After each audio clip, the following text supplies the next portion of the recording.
tinha notas boas em matemática, depois passei nota em ciência, depois em física, mas as outras matérias eu só ou estudava o suficiente para tirar nota, ou simplesmente, às vezes eu nem estudava. Matemática, por exemplo, eu não estudava, só assistia às aulas e depois eu fazia, né?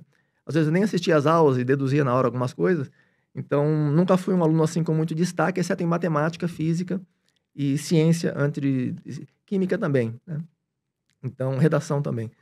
E acho que minha infância foi mais ou menos assim, né? Acho que não teria nada de muito interessante em relação a isso. Eu fiz algumas descobertas quando era criança, né? Com 9 anos de idade, durante uma aula de geografia.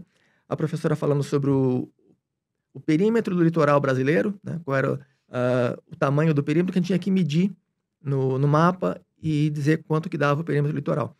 E eu percebi que se você muda o tamanho da escala, você vai mudar a quantidade de detalhes que tem no litoral. Então, a área permanece a mesma, mas só que o contorno vai mudar, né? Então, eu deduzi alguns conceitos de geometria fractal, meio que de improviso, na aula de geografia, com 9 anos, né? Então, esse foi um insight relativamente expressivo, que é muito raro, poucas pessoas, né? Conseguiriam, inclusive adultos, né? O Mandelbrot, quando ele desenvolveu isso, ele já era adulto, era um grande matemático já, né? Com 13 anos, eu também desenvolvi um método para cálculo de logaritmos sem usar, diferente do método de Napier, né? Não usava cálculo, é bem diferente do método de Napier. Eu desenvolvi um método para cálculo de logaritmos, sem usar limites e sem usar cálculo. Depois, com 19 anos, eu desenvolvi um método para calcular fatoriais de números não inteiros. E daí para frente, depois eu fui desenvolvendo outras. Inclusive, tem um projeto de máquina da invisibilidade que eu desenvolvi em 91, né? Perdão, em 92.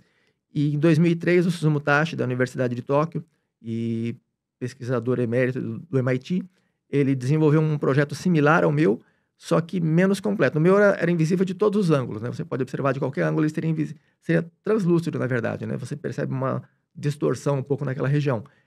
E o do Susumu Tashi é só uma capa, ele só tampa a frente.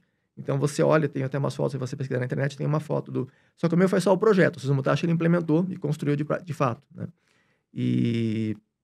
Enfim, as minhas contribuições, principalmente na área de economia, de antropometria, de estatística, né, de análise de risco, gerenciamento de risco. Então, são mais na área econômica, principalmente. Embora tenha outras áreas também, astrofísica, astronomia, astrometria, astrodinâmica, né? Então, tem em diferentes campos algumas contribuições. Eu acho que talvez a que tenha mais importância prática para a população é justamente o MCH, porque mais de 400 milhões de pessoas são prejudicadas pelo fato da fórmula do MC ser incorreta, né? Não é só o erro, porque MC todo mundo sabe que ele não é ele apresenta distorções. Se a pessoa tiver uma massa muscular muito grande, em vez de obesidade, ele vai gerar distorções. Esse problema é amplamente conhecido. Só que a própria fórmula do MC está errada, né? Então é um problema... MC é peso pela altura ao quadrado? Ou eu tô falando alguma... Exatamente isso. Exato. Eu vi que agora a fórmula, não sei, eu vi que é diferente. Embaixo parece que é diferente. Ele tem um fator de ajuste para manter semelhante ao valor do MC na altura média.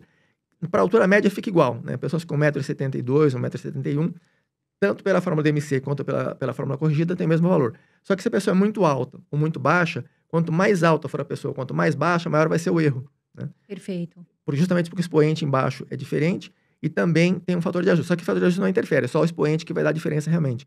E aí, escrevi um livro a respeito. Isso foi em 2002. 1986 foi quando eu tomei conhecimento do MC e eu improvisei meio que uma explicação do problema. Só que eu escrevi um artigo em 2002, está disponível, o site já foi extinto, mas tem aquele museu de sites, que é o Wayback Machine, né? Ficam arquivados vários sites que não estão mais no ar, mas pode ser acessado por lá ainda. Então, o meu artigo de 2002 pode ser encontrado lá. E depois, em 2008, eu publiquei um livro pequeno, e depois, em 2021, um livro mais detalhado, mais completo. Esse meu artigo de 2002 eu já apresentava o expoente 3.06, né? Apresentava um fator de ajuste que era, acho que é 1.72, e 11 anos depois, o diretor do departamento de matemática da Universidade de Oxford, o Nick Trefton, ele também lidou com o mesmo problema, só que ele não conseguiu resolver por completo. Ele resolveu mais ou menos metade do problema. Ele resolveu a parte de geometria fractal, mas ele não resolveu a parte que seria equivalente à resistência dos materiais, né? Que seria a parte mais física. Como ele era matemático, ele não tratou da parte física. E é interessante porque no Brasil foi enviado na época, tanto em 2008 quanto em 2021, foi enviado para vários canais que se dizem de divulgação científica.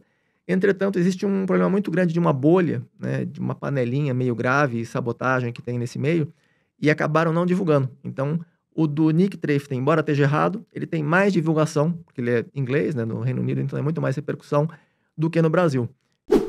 Agora uma coisa, a pessoa ela já nasce inteligente, ela já nasce com QI alto ou ela desenvolve isso ao longo da vida? São os dois combinados, né? Você nasce com é mais ou menos como habilidade para qualquer atividade, para basquete, para qualquer atividade esportiva, só que é menos visível, mas menos visível pelo menos a parte ativa intelectual, né? Você tem uma tendência, mas aí você pode ir treinando, né? Exatamente. Você vai ter um certo limite. Por exemplo, se for jogar futebol, sei lá... eu gostava muito de continuo gostando de artes marciais, mas eu não teria chance nenhuma de ser campeão mundial de artes marciais, não importa o quanto eu treinasse. Eu não tenho complexão física, eu não tenho fibras brancas, eu não tenho características genéticas adequadas para ser um campeão mundial de modalidade esportiva que envolva força física ou velocidade, esse tipo de atributo. Eu poderia melhorar, claro, você chega até um certo ponto, e a sua genética vai determinar qual é esse ponto. E você tem também que exercitar as suas aptidões para você alcançar o seu limite, né? Sim. E depende do tempo que você dedica, do seu esforço, se você vai usar recursos.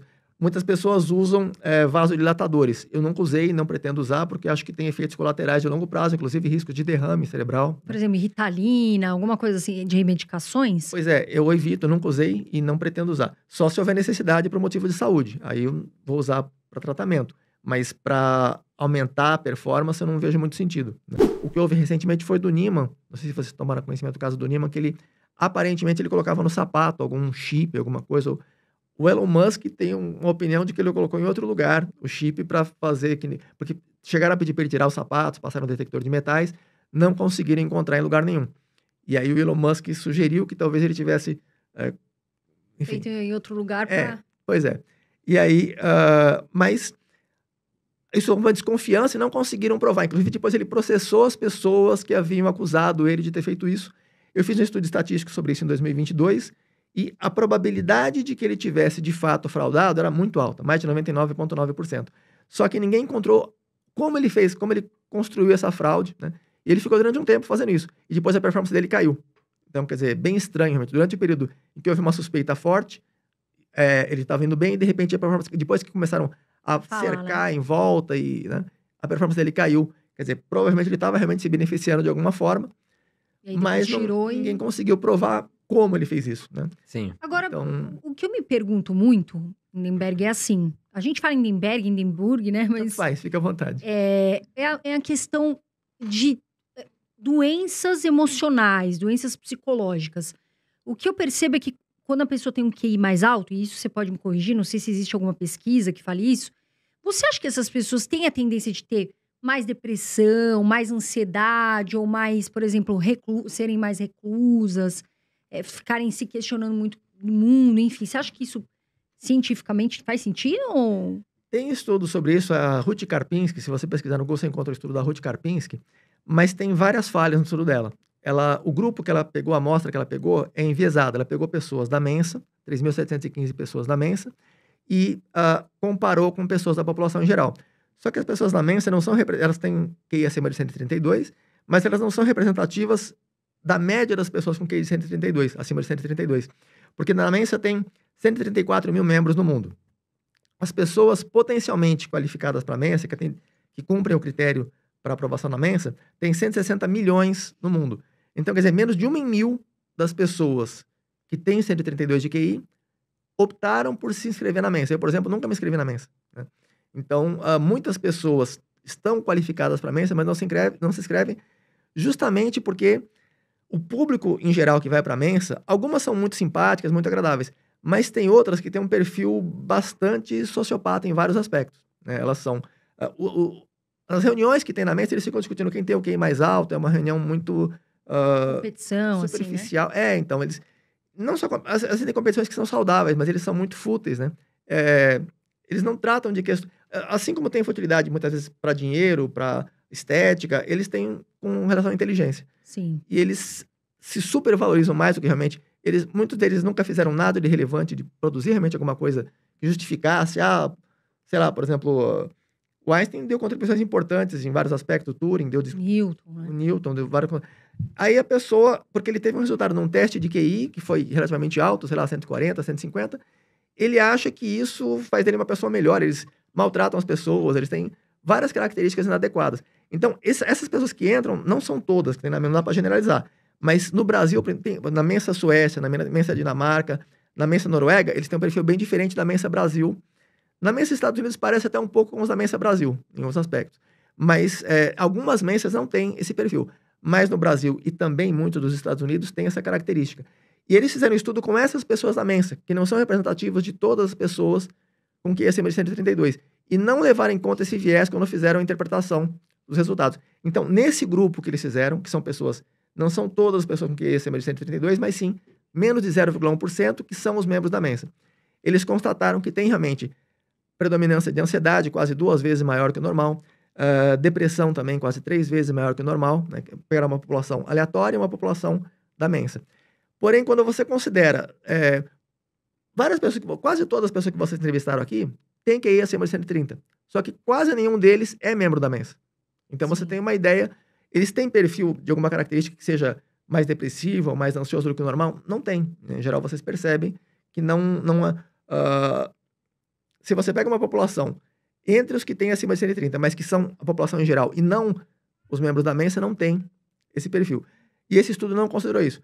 Outro ponto é que os critérios para determinar se uma pessoa tem ansiedade ou não, se tem depressão ou não, são muito subjetivos.